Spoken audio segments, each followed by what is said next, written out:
And now let us see some examples for accusative personal pronomen.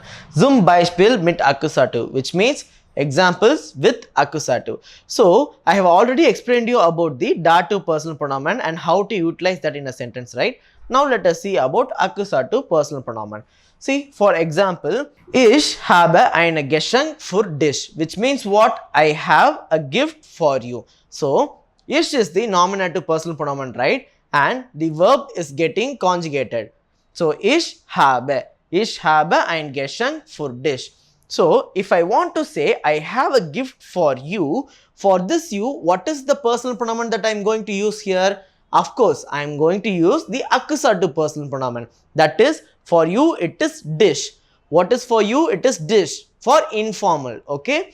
So ich habe ein Geschenk für dich. And why I am using this dish here? Because the haben verb is accusative verb. What is the haben verb? It is an accusative verb. So that's why I have used dish here.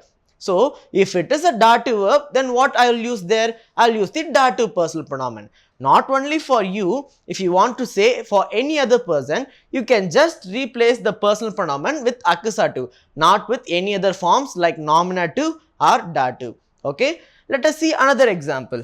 Ich lade dich zur Party ein.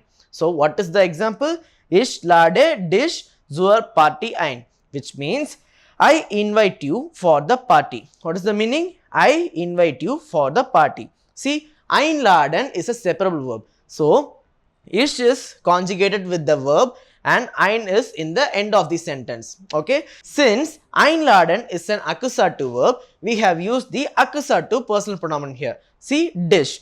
If you want to say I invite you, for this you, we have used the accusative personal pronomen dish. So even if you want to use like for different person, you can replace here.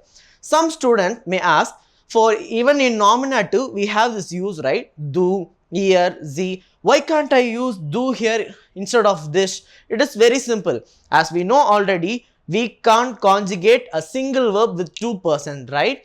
Already, the einladen is conjugated with the person ish. So how can you put do here?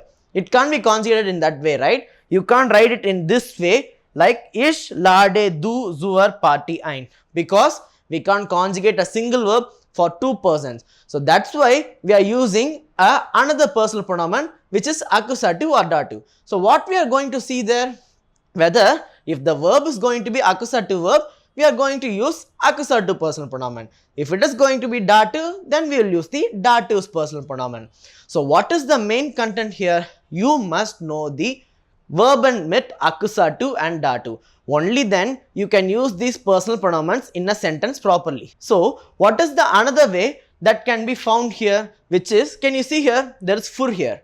And für, we saw it in the prepositions of accusative, right? So since it is an accusative preposition, I have used dish here. So there are many ways. You can guess it through preposition, personal pronomen, possessive article, and the main concept will be the verb list. Okay. So the main key is, if you know the verbs for dative as well as accusative, you can easily write it with the help of the sentence. Okay. So hope you understood everything about the personal pronomens of accusative and dative. See you in the next class.